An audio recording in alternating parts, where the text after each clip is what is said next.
নমস্কাৰ বন্ধু বান্ধৱীসকল পুনৰ এটি নতুন ভিডিঅ' লৈ লুইতৰ বাতৰি চেনেল আপোনালোকৰ কাষলৈ আহি হাজু হ'ল বন্ধু বান্ধৱীসকল বেহাৰ বয়ত পষ্টৰ অভিনেতা ৰিণ্টু বৰা অৰ্থাৎ ৰাকেশক আপোনালোকে সকলোৱে চিনি পায় ৰাকেশৰ ফালৰ পৰা আহিছে এটি বিশেষ খবৰ বন্ধু বান্ধৱীসকল আপোনালোকে ভিডিঅ'টো শেষলৈ চাওক লগতে আপোনালোকে চেনেলটো সাবস্ক্ৰাইব কৰি যাবলৈ নাপাহৰিব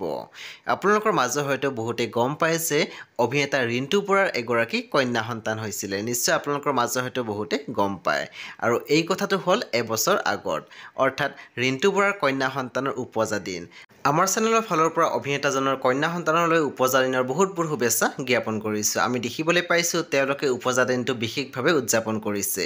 ৰিণ্টু বৰাই শ্বেয়াৰ কৰা বিভিন্ন ফটো আমি আপোনালোকলৈ আগবঢ়াইছোঁ লগতে ৰিণ্টু বৰাই শ্বেয়াৰ কৰা পষ্টত লিখিছে